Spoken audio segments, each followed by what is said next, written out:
한국이 감히 세계를 주도한다고? 여기 미국의 저명한 대학의 한 여학생이 한국을 비웃고 있습니다. 그런 그녀가 지금은 한국을 찬양하고 급기야 자부심까지 느끼고 있다고 하는데요. 이 모든 게 한 남성이 밝혀낸 충격적인 비밀에서 시작됐다고 합니다. 과연 어떤 진실이 그녀를 이렇게까지 변하게 만든 걸까요? 지금 바로 사연 시작하겠습니다. 안녕하세요. 제 이름은 테디어스 캘러웨이라고 해요. 미국에 살고 있습니다. 어느 날 아침 하버드 샌더스 강당에 들어설 때였습니다. 저한테는 약간의 선입견이 있었어요. 300명쯤 되는 학생들이 나무로 정교하게 만들어진 좌석에 앉아 정치 얘기며 대중문화 얘기를 속삭이고 있었어요. 하지만 저는 이 순간에도 오직 한 가지 생각만 들었어요. 왜 하루 강의를 통째로 한국 얘기에 할애하는 걸까? 한국은 늘 정치 혼란의 나라라고만 생각했어요. 대통령 탄핵에, 불안정한 연립정부에, 북한과의 긴장감에 늘 노출되어 있는 곳이라고요. 제겐 위기가 끊이지 않는, 혁신과는 거리가 먼 나라처럼 느껴졌어요. 가방을 의자 밑에 던지고 공책을 꺼낸 뒤 교실을 훑어봤어요. 여기저기 각국 국기가 걸려 있었어요. 일본, 중국, 독일, 프랑스, 미국 이외에도 많은 나라의 학생들이 참여했어요. 도쿄에서 온 유키 나카무라는 두 칸 앞에서 펜을 두드리며 조급한 표정이었어요. 텍사스 출신 에밀리 스콧은 맞은편 칸에서 어젯밤 축구 경기 얘기를 나누고 있었고요. 저는 제 휴대폰 화면만 보면서 한국에 대한 제 편견을 외면하려고 애썼어요. 그때 리처드 존슨 교수님이 들어오셨어요. 키가 크고 관자놀이에 은빛이 슬며시 비치셨는데 깔끔한 네이비 블레이저에 오픈 칼라 셔츠 차림이셨어요. 자신감이 느껴지는 걸음걸이로 강단 앞으로 오르시더니 리모컨을 클릭하셨어요. 조명이 꺼지면서 거대한 스크린이 빛을 발했어요. 아, 또 그 흔한 기술 자랑이겠지라고 생각했죠. 교수님의 수업은 평소와는 다르게 통계로 시작하지 않으셨어요. 대신 이렇게 물으셨어요. 여러분, 신문 헤드라인만 보고 나라를 판단해 본 적 있나요? 차분한 목소리였지만 교실 구석구석까지 울려 퍼졌어요. 여기저기서 손이 올라갔고 저도 고개를 들고 손을 번쩍 들었어요. 교수님은 미소 지으시며 교실을 둘러보신 뒤 말씀하셨어요. 헤드라인만으로 나라를 판단할 수는 없어요. 단순하지만 확고했던 교수님의 그 말 한마디가 얼음물 한 모금을 들이킨 것처럼 제게 와 닿았어요. 유키 나카무라가 손을 들고 질문했어요. 교수님, 한국은 대통령 탄핵도 겪고 정치적으로 불안정하잖아요. 그런 나라를 어떻게 기술 강국이자 삶의 질이 높은 나라로 말할 수 있나요? 정중하지만 단호한 목소리였어요. 교실이 순식간에 조용해졌어요. 저는 유키를 바라봤어요. 그녀의 표정은 당당했고 눈빛은 확신에 차 있었어요. 교수님은 살짝 미소 지으시더니 말씀하셨어요. 불가능하다고 생각할 수도 있죠. 하지만 한국의 진짜 이야기는 정치 위기와 지리적 불안함을 넘어선 국민들 도전기예요. 리모컨을 다시 클릭하셨고 스크린엔 세계지도 위에 시장점 유율, 성장률, 투자 수준을 색으로 나타낸 그래프가 떴어요. 희미한 불빛 속에서도 선명한 빨강, 파랑, 초록이 눈에 띄었어요. 저도 모르게 흥미가 생겼어요. 공책 위에 펜을 놓고서 어떤 제목을 적을지 망설였죠. 이 강의 평범하지 않네. 교수님은 무대 가장자리로 다가오셔서 이야기하듯 말씀하셨어요. 글로벌 금융 위기 앞에서도 지출을 줄이지 않고 오히려 더 투자한 나라가 있다고 상상해보세요. 투명성을 통해 국민의 신뢰를 얻은 나라, 수돗물부터 의료 시스템, 인터넷 속도까지 실시간 데이터를 공개한 나라 말이에요. 그게 바로 제가 아는 한국입니다. 저는 고개를 숙여 화면을 바라봤어요. 여기저기서 감탄과 속삭임이 흘러나왔어요. 에밀리 스콧은 옆 친구에게 저렇게 수질 검사를 자주 한다고? 정말 몰랐어라고 속삭였고 베이징에서 온 리우이는 스마트폰으로 확인 가능하다고? 대박이라고 중얼거렸어요. 교실이 놀라움으로 가득 찼죠. 제 머릿속이 빙글빙글 돌았어요. 믿을 수 없는 내용만 있었으니까요. 내가 지금까지 너무 편협하게 봐왔던 건 아닐까? 부끄러움이 스쳤지만 그보다 더 큰 호기심이 피어올랐어요. 어떻게 이 나라가 역경을 기회로 바꿨는지 알고 싶었어요. 교수님은 잠시 멈추셨다가 말했어요. 오늘 우리는 한 가지 질문으로 시작할 거예요. 나라가 스스로 한계를 받아들이지 않는다면 앞으로의 발전이 있을 수 있을까요? 교수님의 시선이 교실을 훑었고 저는 등받이에 등을 기대지 않고 몸을 앞으로 숙였어요. 처음으로 저는 수동적인 학생이 아니라 대화의 중심에 서서 집중하고 있다는 걸 느꼈어요. 다음 슬라이드가 뜨자 한국의 전기차 배터리 세계시장 점유율이 나왔어요. 가슴이 설렜어요. 의심이 완전히 사라진 건 아니었지만 금이 가기 시작했어요. 새로운 생각이 싹 텄죠. 아마도 한국의 이야기를 직접 들어봐야 할 것 같아라고 생각을 하게 됐어요. 그렇게 저의 의심에서 호기심으로 가는 여정이 시작되었어요. 불이 환해졌을 때 저는 벌떡 일어났어요. 알록달록한 차트와 세계 지도가 반짝이자 심장이 두근거렸어요. 이게 바로 이론이 현실과 만나는 순간이었어요. 배터리에 대해 이야기해 볼게요. 교수님께서 차분하지만 전율이 느껴지는 목소리로 말씀하셨어요. 리모컨에 넣는 AA 배터리가 아니라 전기차를 움직이는 고밀도 셀이에요. 리모컨을 클릭하시자 LG 에너지 솔루션, 삼성 SDI, SK온 3개의 로고가 화면을 가득 채웠어요. 각각 옆에는 마천루처럼 치솟은 막대 그래프가 있었는데 LG가 전 세계 시장의 25%, 삼성 SDI가 15%, SK온이 12%를 차지하고 있었어요. 심장이 쿵 내려앉았어요. 저는 늘 중국 CATL이 배터리 시장을 장악했다고만 생각했거든요. 에밀리 스콧을 슬쩍 보니 눈썹을 치켜 올리며 정말 그래요? CATL이 1위인 줄 알았는데라고 속삭였어요. 교수님께서 그걸 들으셨는지 살짝 웃으시며 돌아보셨어요. 좋은 질문이에요, 에밀리. 교수님께서 말씀하셨어요. 중국 CATL은 생산량 면에서 압도적이에요. 매일 엄청난 양을 쏟아내죠. 하지만 한국은 차세대 기술에서 앞서 있어요. 즉 질적으로 완성도가 높습니다. 마라톤 선수를 떠올려 보세요. 단거리 선수는 빠르게 달리지만 금세 지치고 마라토너는 꾸준히 달려 결국 결승선을 통과하죠. CATL이 단거리 선수라면 한국 기업들은 마라토너예요. 다음 슬라이드에는 배터리층을 현미경으로 찍은 이미지가 떴어요. 금속과 화학물질이 책장처럼 겹겹이 쌓여 있었는데 전기 같은 파랑, 불꽃 같은 빨강, 네온 같은 초록이 마치 살아 움직이는 것처럼 보였어요. 이 층들을 보세요. 교수님께서 레이저 포인터로 가리키셨어요. 각 층은 에너지 저장을 극대화하면서 과열을 막도록 설계됐어요. 작은 불순물 하나, 조금만 섞이는 화학 물질이 잘못돼도 셀 전체가 망가지거나 더 위험하면 불이 붙을 수 있어요. 교실에 소름 돋는 기운이 흘렀어요. 불꽃이 튀는 차를 떠올리자 등골이 오싹했어요. 교수님께서 강단을 천천히 걸으시며 말씀하셨어요. 이제 2008년으로 돌아가 볼게요. 화면이 흑백 사진으로 바뀌었어요. 주식시장이 폭락하고 화난 얼굴의 트레이더들이 빨간 숫자를 보며 당황하는 장면이었어요. 글로벌 금융 위기 때 대부분 국가는 예산을 동결했어요. 하지만 한국은 대담한 결정을 내렸어요. 연구개발에 더 투자한 거죠. 잠시 멈추시더니 다시 말씀하셨어요. 다른 나라가 움츠릴 때 한국 배터리 회사들은 R&D 예산을 2배로 늘렸어요. 새로운 실험실을 짓고 최고의 과학자를 채용하며 24시간 실험을 돌렸어요. 뒤쪽 스크린에는 공장이 시간 경과에 따라 빠르게 움직이는 영상이 재생됐어요.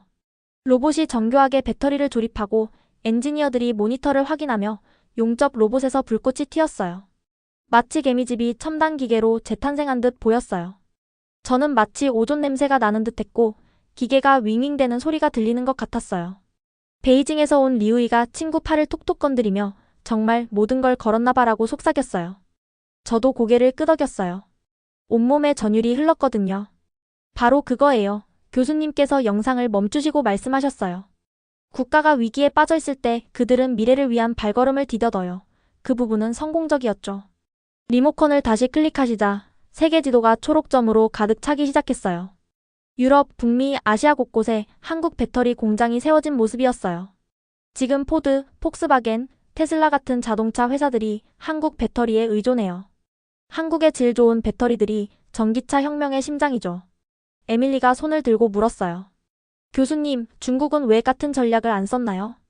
교수님께서 고개를 끄덕이시며 대답하셨어요. 시도는 했어요. 하지만 추구하는 방향이 달랐죠. 중국은 공장을 빨리 세워 시장 점유율을 확보하는 데 집중했어요. 그리고 한국은 정밀도, 안전, 신소재 등에 초점을 두고 더 먼 미래를 준비했어요. 저는 공책에 빽빽이 적었어요. 2008년 국가위기, R&D 2배, 양보다는 질, 주요 파트너 테슬라, 폭스바겐. 제 의심은 대부분 사라졌어요. 한국이 이제는 세계의 선두에 있다라는 걸 깨달았거든요. 이어서 2010년부터 2024년까지 배터리 성능 변화를 보여주는 선 그래프가 떴어요. 그래프는 가파르게 상승했고 에너지 밀도는 40% 올랐으며 충전 시간은 절반으로 줄었어요. 교수님께서 2021년 정점을 가리키며 말씀하셨어요. 이때 실리콘 음극 기술을 공개했어요. 충전은 더 빠르고 주행거리는 길어지고 안전성도 높아졌죠. 미래를 준비했던 그들의 결과였죠. 제 머릿속에는 충전하는데 몇 시간씩 걸리던 아버지의 전기차가 떠올랐어요. 다음 차는 20분 만에 충전된다면 아버지께서 얼마나 기뻐하실지 상상했어요. 여기저기서 실리콘 음극, 대박이다 하는 속삭임이 들렸어요. 마지막으로 교수님께서 슬라이드를 끄셨어요. 스크린이 깜깜해졌고 어둠 속에서 정적이 흘렀어요. 그리고 우레와 같은 박수가 터졌어요. 저 역시도 확신에 찬 마음으로 힘껏 박수를 치고 있었어요. 유키 나카무라와 눈이 마주쳤고 그녀는 제게 존경 섞인 미소를 보내셨어요. 공책을 덮으며 심장이 쿵쾅거렸어요. 정치 드라마만 가득한 나라라고 생각했던 제가 위기를 기회로 미래를 위한 과감한 투자를 성공적으로 이끈 나라를 보게 되었어요. 의심은 사라지고 존경이 마음속에 피어났어요. 이 믿음은 앞으로 더 강해질 거예요. 샌더스 강당을 나서면서 저는 달라진 제 자신을 느꼈어요. 자동차의 엔진룸을 들여다본 사람처럼 모든 것이 어떻게 돌아가는지 알게 된 기분이었어요. 한국은 단순히 헤드라인을 만드는 나라가 아니라 미래를 움직이는 힘을 가진 나라였어요. 다음 강의에서는 그 힘이 우리를 어디로 데려갈지 정말 기대돼요. 불빛이 바뀌고 새 슬라이드가 반짝이는 파란색 서울 수돗물망 지도를 보였을 때 저는 눈을 깜빡였어요. 존슨 교수님 목소리가 정적을 가르며 들렸어요. 우리 모두에게 필요한 것부터 시작해봅시다. 깨끗한 물이요. 화면에는 도시 아래를 따리처럼 누비는 배관 미로가 3D 그래픽으로 그려져 있었어요.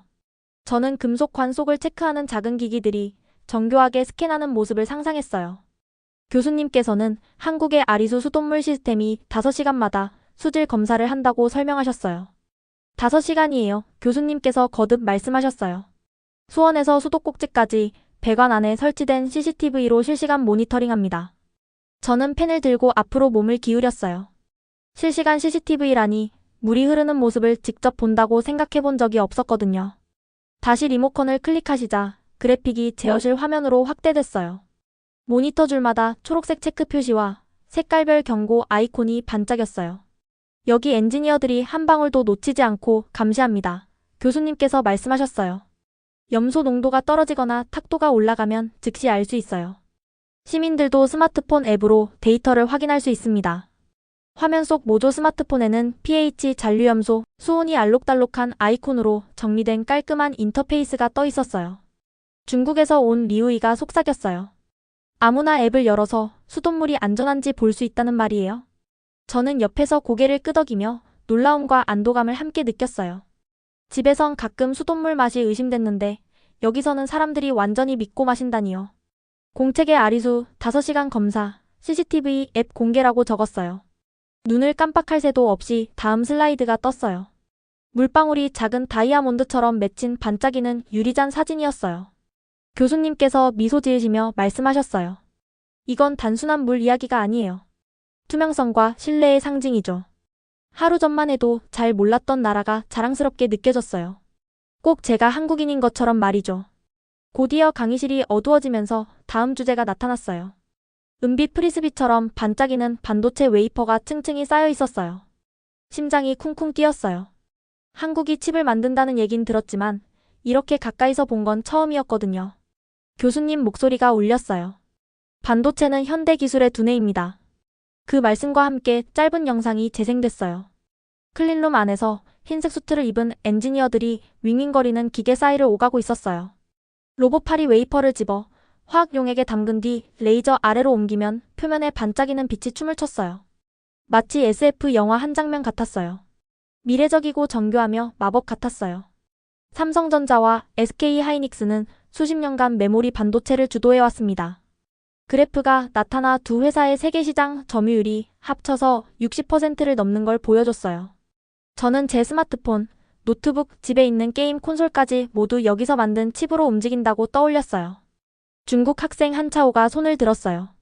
교수님, 대만 TSMC가 로직 칩으로 유명하잖아요. 한국이 비교 대상이 될 수가 있나요? 교수님께서 고개를 끄덕이시며 대답하셨어요. 좋은 질문이에요. TSMC는 로직 칩 분야에서 선두고 한국은 메모리 디램과 낸드 플래시 분야에서 강자입니다. 로직 칩은 생각하는 두뇌, 메모리 칩은 노트를 적어두는 공책과 같아요. 프로그램을 실행하고 사진을 저장하며 AI를 구동하려면 둘 다 필요하죠. 교수님께서 다음 화면을 클릭하자 화면이 둘로 갈라졌어요. 작은 로직 칩 옆에 높다란 메모리 칩이 쌓여있는 모습이 대조적으로 보였어요. 주위 학생들이 속삭이며 눈을 크게 뜨고 있었어요. 교수님께서 다가오시더니 덧붙이셨어요. 한국 메모리 칩이 없었다면 컴퓨터는 전원이 꺼질 때마다 모든 걸 잊어버렸을 겁니다. 교실에 웃음이 퍼졌어요. 하지만 노트북 전원을 끌 때마다 에세이가 사라진다고 상상하면 정말 끔찍했어요. 슬라이드가 또 바뀌었어요. 텍사스, 상하이, 드레스덴 등 전 세계에 있는 한국 반도체 공장과 연구소, 파트너십 지점을 점으로 찍어 보여줬어요. 이것들이 글로벌 팩토리이자 연구센터이자 협력 네트워크입니다. 교수님께서 설명하셨어요. 한국은 칩을 만드는데 그치지 않고 혁신의 거미줄을 전 세계에 걸고 있죠. 작은 나라가 이렇게 강력한 연결망을 만든 걸 알게 되니 가슴이 벅찼어요. 교수님께서 잠시 멈추시고 저를 바라보셨어요. 테디어스, 지금까지 뭐가 가장 놀라웠나요? 목이 바짝 말랐어요. 공책엔 받아 적기만 했고 갑작스러운 교수님의 질문에 아무 생각도 나질 않았어요. 하지만 당황하지 않은 척 저는 차분하게 목소리를 가다듬고 말했어요. 한국 물을 이렇게 자주 검사한다는 것도, 한국 칩이 제가 쓰는 모든 기기에 들어간다는 것도 몰랐어요. 넓은 강의실에 제 목소리가 작게 울렸어요. 교수님께서 따뜻하게 웃으시며 말씀하셨어요. 바로 그겁니다. 진짜 혁신은 실험실에만 있는 게 아니에요. 여러분이 마시는 물과 손에 쥐고 있는 기기에 담겨 있죠. 일상을 더 좋게 만들겠다는 약속입니다. 가슴이 벅차올랐어요. 어제만 해도 한국을 의심했는데 이제는 국민의 건강을 챙기고 우리가 의지하는 기기를 통해 전 세계를 움직이는 나라로 보였어요. 처음의 회의감은 아득한 옛날 얘기처럼 느껴졌어요. 저는 더 이상 호기심만 있는 사람이 아니었어요. 완전히 확신하게 됐어요. 다음 주제로 넘어갈 때 불이 밝아졌고 저는 공책을 덮으며 한국이 또 어떤 놀라움을 준비했을지 기대했어요. 불빛이 어두워지고 새 슬라이드가 반짝이는 병원 로비 사진으로 바뀌었을 때 저는 눈을 깜빡였어요. 밝은 흰색 벽, 파스텔색 간호사 복장, 그리고 다음 환자 2분 후라고 깜빡이는 전광판이 보였거든요. 존슨 교수님 목소리가 정적을 가르며 들렸어요. 건강에 대해 이야기해볼게요. 저는 의자에 몸을 기울였어요. 집에서는 병원 가는 걸 늘 두려워했거든요. 긴 대기시간, 터무니없는 진료비, 복잡한 서류들. 하지만 이곳은 마치 미래의 장면 같았어요. 교수님께서 리모컨을 클릭하시자 작은 동네 의원에서 환하게 웃는 의사 사진이 확대됐어요. 캡션엔 당일 진료 2만 원 이하라고 적혀 있었어요. 한국에서는요, 교수님께서 말씀하셨어요. 클리닉에 들어와서 검사받고 결과 확인하고 한 번에 모두 끝낼 수 있어요. 교수님께서 화면에 띄운 스마트폰에는 오후 2시 30분. 예약 3시 15분 검사 결과 완료라고 떠 있었어요. 저는 눈으로 보고도 믿을 수 없는 결과에 입이 떡 벌어졌어요. 보스턴에서 마지막 건강검진 받았던 기억이 떠올랐거든요. 3시간을 기다리고 혈액 검사만으로 40만 원 청구된 경험이요. 에밀리 스콧이 손을 들고 물었어요. 교수님, 진짜 가능한 건가요? 중요한 검사도요? 교수님께서 고개를 끄덕이셨어요. 네, 가능합니다. 한국의 국민건강보험이 대부분의 것을 포함해요. 간단한 혈액 검사부터 큰 수술까지 비용이 정해져 있고 병원은 디지털 기록을 사용해서 더 이상 종이 서류를 들고 다닐 필요가 없어요. 저는 이런 시스템이 현실화가 된다면 저희 엄마가 얼마나 좋아하실지 상상했어요. 보험 때문에 겪는 악몽도 예상치 못한 청구서도 더 이상 없을 테니까요. 숨 돌릴 새도 없이 슬라이드가 전환됐어요. 네온 불빛과 광 케이블 선이 맥박처럼 흐르는 도시 전경이었어요. 교수님께서 말씀하셨어요. 다음은 인터넷입니다. 이미지는 시골 마을로 확대됐어요.